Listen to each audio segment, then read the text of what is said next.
E agora sim, chega de enrolação e vamos falar de IFR. Só lembrando que o nosso curso aqui, ele não é especificamente sobre IFR. É um curso de navegação IFR para a prova de piloto comercial da ANAC. Então, a gente não vai aprofundar tanto nos assuntos. A ideia é passar uma base para que você tenha o conhecimento necessário para poder seguir com o treinamento, ok? Então, como de costume nas minhas aulas, eu trago aqui uma definição que eu acho mais coerente. Se você colocar o que é IFR no Google, você vai encontrar inúmeras definições, mas eu sempre tento adaptar para aquilo que eu acho mais coerente para a nossa aula mesmo, tá? Então, IFR de Instrument Flight Rules, ou regras de voo por instrumento, no bom e velho português, é o conjunto de regras e regulamentos que, se devidamente respeitados, permitem que o piloto, mesmo sem referências visuais com solo ou horizonte, evite todos os obstáculos e conduza o voo com total segurança. Sob essas regras, o voo é conduzido exclusivamente por instrumentos de bordo e por comunicações com o serviço de controle de tráfego aéreo que permitem um voo seguro. E para analisar um pouco o voo IFR, quando a gente pega relatórios finais de acidentes aéreos que estão envolvendo o IFR em si, a regra de voo por instrumento, como sendo o principal fator contribuinte, normalmente, praticamente de forma unânime, a gente percebe que ou envolveu desorientação espacial, ou envolveu perda de consciência situacional, ou até mesmo falha de comunicação com os órgãos de controle de tráfego aéreo. E isso não estou falando da minha cabeça, não estou falando que são situações que eu chego em conclusão, mas quando a gente pega relatórios dos maiores órgãos do mundo, FAA, o NTSB nos Estados Unidos, a própria ICAO, aqui no Brasil a ANAC, o CENIPA, BEA, todos esses órgãos, eles discutem, revisam, emitem relatórios com frequência envolvendo o fator contribuinte sendo desorientação espacial, falhas de comunicação e descumprimento de regras e regulamentos, muitas vezes de forma negligente, muitas vezes por imperícia também, que vão levar a aeronave para um estado indesejado. E claro, a ideia aqui não é discutir sobre acidentes, não é discutir relatórios e nem também unificar o acidente exclusivamente como um único fator contribuinte, que a gente sabe que isso não acontece. Mas em condições naturais, se a gente estiver falando de equipamento totalmente com manutenção em dia, tripulação treinada, a questão de fatores humanos, questão de CRM, questão psicológica, tudo em dia, inclusive, só fazendo um adendo aqui, eu tenho também um treinamento completo de fatores humanos e CRM na aviação. Se você se interessar sobre isso, quando a gente terminar esse curso aqui de navegação, eu posso pensar em gravar também esse treinamento aqui, CRM, Fatores Humanos na Aviação, para pilotos e comissários de voo. Deixa aí nos comentários se você tem interesse, que a gente pode conversar sobre isso.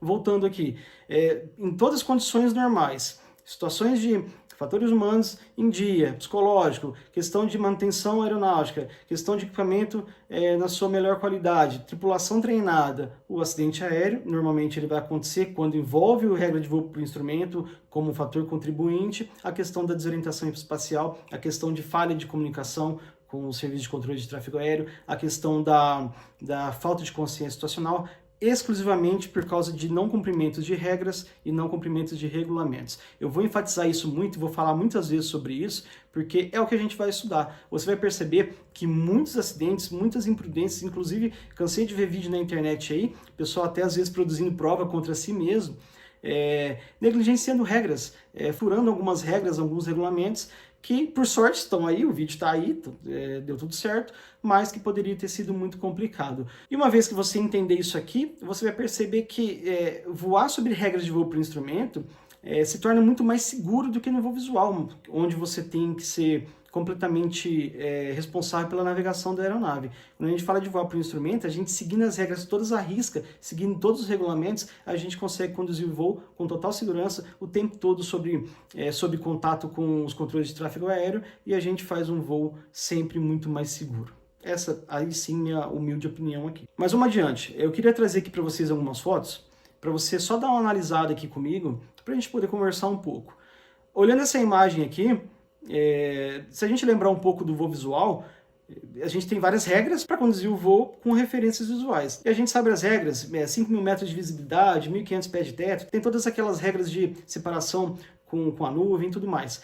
Mas se você olhar aqui, ó, voando na base da camada, eu até tenho referência, não posso considerar que essa situação é um voo visual, o voo está sob regras de voo por instrumento, mas eu consigo olhar aqui o solo e consigo ter referências visuais. Mas pouquíssimos segundos depois, o avião entrou dentro da camada e acabou, a gente não tem mais referência nenhuma. Eu preciso confiar totalmente nos instrumentos do avião para poder conseguir conduzir o voo em total segurança. Essa outra imagem aqui, voando de passageiro, no voo da Azul. A aeronave está voando em cima de uma camada de nuvem. Eu até estou olhando para cima, eu consigo ver um pouco né, não tem um tempo ruim, não tem uma meteorologia muito adversa. Eu tenho uma referência para cima, mas não tem referência com o solo, não tenho referência visual. Inclusive, um detalhe bacana que a gente pode conversar aqui também é o seguinte: existe um fenômeno chamado ilusão somatogírica, ou também conhecido popularmente como ilusão de falsa inclinação, que consiste no seguinte: imagine aqui, está voando acima da nuvem. Se por um acaso a base da nuvem estiver inclinada, a gente sabe que as nuvens elas não são uniformes, né? Ela surge de forma aleatória. Então, se a base da nuvem estiver inclinada, uma vez que eu não tenho referência visual com o horizonte ou com o solo, a tendência que o nosso cérebro tem é de inclinar essa aeronave também e voar paralela com essa base de nuvem de forma inclinada, dando a impressão que eu estou voando perfeitamente nivelado, enquanto o avião está voando nessa posição totalmente inclinada aí,